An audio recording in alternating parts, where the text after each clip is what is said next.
Good morning student. आज हम व्याकरण का थर्ड लेसन यानी तीसरा लेसन पढ़ेंगे जिसका नाम है बाराखड़ी। अब बाराखड़ी किसे बोलेंगे?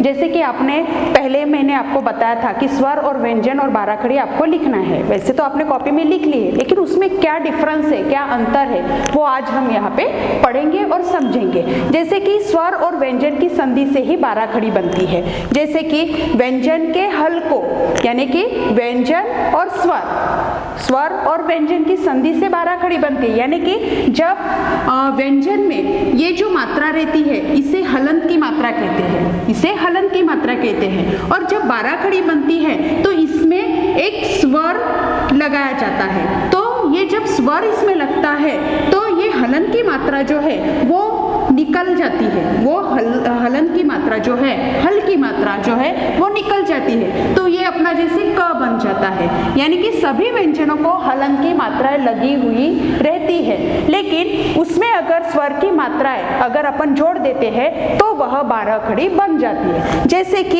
यहाँ पे कुछ व्यंजन दिए हैं, स्वर दिए हैं, मात्रा और उसके जो स्वरयुक्त व्यंजन बने हैं, बाराखड़ी बने, वो दी है। जैसे कि पहला क में स्वर लगा है अ, उसका स्वरयुक्त व्यंजन बना क यानी बाराखड़ी का क। फिर से दिया है क, उसमें आ की मात्रा लगी है, यानी स्वर आ लगा है जिसमें आ की मात्रा लगी है, वो बन गया अपना का। उसके बाद क में ई की मात्रा बनी है, ई स्वर लगा है, छोटी ई की मात्रा लगी है, बन गया की। उसके बाद क में बड़ा ई लग गया है स्वर, उसमें बड़ी ई की मात्रा लगने पर बन गया की। उसके बाद क में छोटी ऊ की मात्रा कु, क में बड़ी ऊ की मात्रा कु, क में ए की मात्रा के, क में ऐ की मात्रा कई, क में ओ की मात्रा को।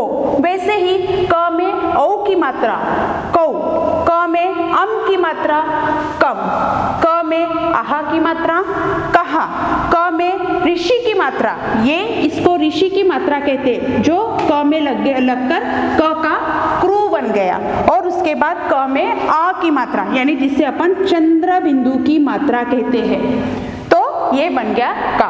तो इस प्रकार से ये बाराखड़ी बनी है, जो व्यंजनों के हल को हटाकर जिनमें स्वरों की मात्रा लगाई जाती है उनको अपन बाराखड़ी कहते हैं। तो इस प्रकार से ही इसमें संयुक्त अक्षर, अब संयुक्त अक्षर किसे कहेंगे?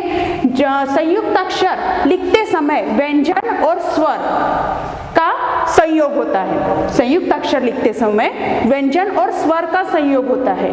तो कभी कभी उसके साथ स्वर की मात्राएं भी लगाई जाती है, तो कभी कभी व्यंजन के साथ व्यंजन को जोड़कर भी अक्षरों को ये बनाया जाता है। तो व्यंजन प्लस स्वर या स्वर की मात्रा या व्यंजन के साथ व्यंजन के संयोग से ही संयुक्त अक्षर बनते हैं। जैसे कि उसमें पहला दिया है पाई यानी ये खड़ी दंडी वाले जो व्यंजन को लगती है, इसे हटाकर जो दो शब्दों को जोड़कर जो संयुक्त अक्षर बने हैं उनको बताया गया है। जैसे कि एग्जाम्पल यानी उदाहरण में बताया है कि प की पाई हटाई तो ये बन गया आधा प। इसके उदाहरण दिए हैं प्याऊ, प्याज, चप्पल, सप्ताह। उसके बाद च की पाई हटाई तो आधा च बन गया, उसका हो गया। उसके उदाहरण बच्चा, कच्चा, अच्छा, मच्छर। उसके बाद भ की पाई हटाई आधा भ, उसके उदाहरण सभ्यता, अभ्यंग, अभ्यास। ज की पाई हटाने के बाद उसके उदाहरण सज्जा, लज्जा, ज्वर। श की पाई हटाई, उसके उदाहरण अश्व, चश्मा, शाम। श की पाई हटाई आधा श, उसके उदाहरण नष्ट, कोष्टक, पुष्प। वैसे ही ल की पाई हटाने के बाद आधा ल, उसके उदाहरण दिए हैं उल्का, उल्लास, अल्लाह। इसी प्रकार से इसका दूसरा भाग अपन पढ़ेंगे जिसको कहते हैं हलंत लगाकर जोड़ने वाले अक्षर। जैसे कि दूसरा है हलंत लगाकर जोड़ने वाले अक्षर। अब इसमें सभी व्यंजनों को हल की मात्रा लगाई गई है, जिसे हलन की मात्रा भी कहा जाता है। जैसे ट को हल की मात्रा लगाने के बाद उसके जो उदाहरण दिए, जैसे कि खट्टा, छुट्टी, मिट्टी। ठ को हलन की मात्रा लगाई है तो उससे बने हुए शब्द मुट्ठी, गट्ठर। ड को हलन की मात्रा लगाने के बाद गड्ढा, लड्डू। द को हलन की मात्रा लगाने के बाद द्वार, बुद्धि। ह को हलन की मात्रा लगाने के बाद चिन्ह, हन।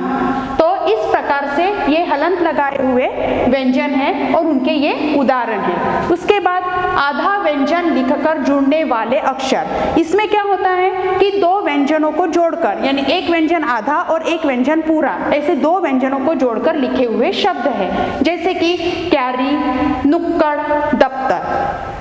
तो इस प्रकार से ये व्यंजन और उसके बने हुए ये शब्द है। उसके बाद बोलेंगे रेफ की मात्रा। रेफ की मात्रा यानी उसे र की मात्रा बोलती है, जो अलग अलग है। जैसे कि पहली मात्रा जो इस प्रकार की है, इसमें क्या होता है कि ये जो मात्रा है पहले अक्षर के बाद वाले अक्षर में लगती है। जो पहले अक्षर आता है, अगर कोई शब्द अपन लिखते हैं, जैसे कि मर्म है, तो पहले जो शब्द अक्षर आता है उसके बाद में जो अक्षर आता है उसमें वो मात्रा लगाई जाती है। यानी पहले अक्षर के बाद वाले अक्षरों को ये मात्रा लगाई जाती है। जिसमें फॉर एग्जाम्पल यानी उदाहरण अपन देखते हैं तो उसमें आता है मर्म, गर्व, पर्व, धर्म, कार्य, कर्म। तो इस प्रकार से ये र की मात्रा हो गई, जो पहले अक्षर के बाद जो अक्षर आता है उसमें लगाई जाती है। उसके बाद दूसरा है र की मात्रा, लेकिन वो इस प्रकार की रहती है, इसे अक्षर के मध्य में लगाया जाता है। र की मात्रा है लेकिन इस प्रकार की होने की वजह से उसे अक्षर के मध्य में लगाया जाता है। जैसे कि प्रणाम, इसमें देखो वो मात्रा लगी है जिसे र की मात्रा बोलेंगे। ग्रह, प्रयास, प्रदेश, व्रत, प्रथम, भ्रम। उसके बाद र की तीसरी मात्रा जो इस प्रकार की रहती है, इसे किसी भी अक्षर के या व्यंजन के नीचे लगाई जाती है। जैसे कि ट्रक, देखो ट के नीचे लगाई है। राष्ट्र, यहाँ पे भी ट के नीचे लगाई है। ट्रेलर, यहाँ पे भी ट के नीचे लगाई है। ड्रम, यहाँ पे भी ड के नीचे लगाई है। तो इस प्रकार की ये र की मात्राएं हैं जो अलग अलग रूप से व्यंजनों को लगाया जाता है। उसके बाद है र। अब ये र एक मात्रा के रूप में अपन ने देखा है। अब इसके बाद ये इस र का एक स्वतंत्र रूप भी है। ये र जो है ये एक स्वतंत्र व्यंजन भी है। जब अपन ने इसको मात्रा के रूप में लगाया तो व्यंजनों का रूप बदल गया, उन शब्दों का भी रूप बदल गया। लेकिन ये र जो है ये एक व्यंजन भी है, स्वतंत्र है, इसके भी शब्द बनते हैं। जैसे कि रात, राम, राहत, राहगीर, रोटी, राजा। तो र का उच्चारण हम शब्दों के रूप में भी किया जाता है और मात्रा के रूप में भी किया जाता है। अब छठवां है भिन्नता से जुड़ने वाले अक्षर। अब भिन्नता से जुड़ने वाले अक्षर यानी यही कि स्वर के साथ व्यंजन के साथ स्वरों का उच्चारण, व्यंजन के साथ व्यंजन का उच्चारण, व्यंजनों के साथ स्वर की मात्राओं का उच्चारण। जैसे कि एग्जाम्पल में उदाहरण में दिया है व्यंग, पृथ्वी, वृक्ष, ईर्षा, स्वर्ग, संस्कृति, सृष्टि, प्रसन्न, वृष्टि आदि। उसी प्रकार से अपना सातवां है अक्षरों के क्रम बदलने से बनने वाले अक्षर।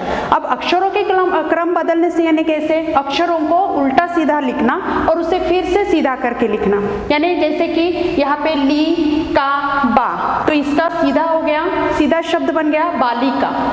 नखहाली, इसका सीधा शब्द बन गया खलिहान। सर, ल, पा, इसका सीधा शब्द पार्सल। तो इस प्रकार से अक्षरों का क्रम बदला, उसे उल्टा करके फिर से उसे सीधा करके, तो ये अपने शब्द बन गए। उसके बाद है अंताक्षरी। अंताक्षरी प्रकार में कैसे होता है कि हर शब्द के अंत वाले अक्षर, जो भी अपना शब्द रहता है उसका जो अंत वाला अक्षर होता है, उस अंत वाले अक्षर से एक नया अर्थपूर्ण शब्द बनाना। जैसे कि राम, राम के अंत में म आया तो म से माया, माया के अंत में य आया तो य का यज्ञ। य के बाद ज्ञ अंतिम शब्द अंतिम अक्षर है, उससे ज्ञान। अंतिम अक्षर इसमें न है तो न से नानक।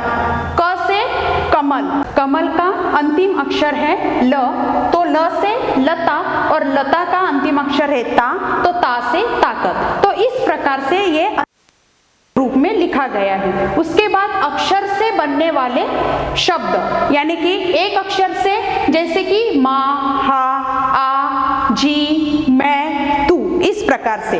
दो अक्षर से बनने वाले अक्षर शब्द आएंगे मन, पत्र, कल, अब, इस प्रकार से। तीन अक्षर वाले शब्द बनेंगे चरखा, वकील, सुबह, इस प्रकार से। चार अक्षर वाले शब्द बोलेंगे तो उसमें अहमद, समाचार, देखकर, सजावट।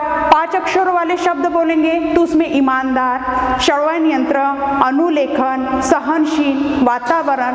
तो इस प्रकार से ये व्याकरण के संयुक्ताक्षर अपन ने देखे हैं और उसे समझ भी लिया है। धन्यवाद।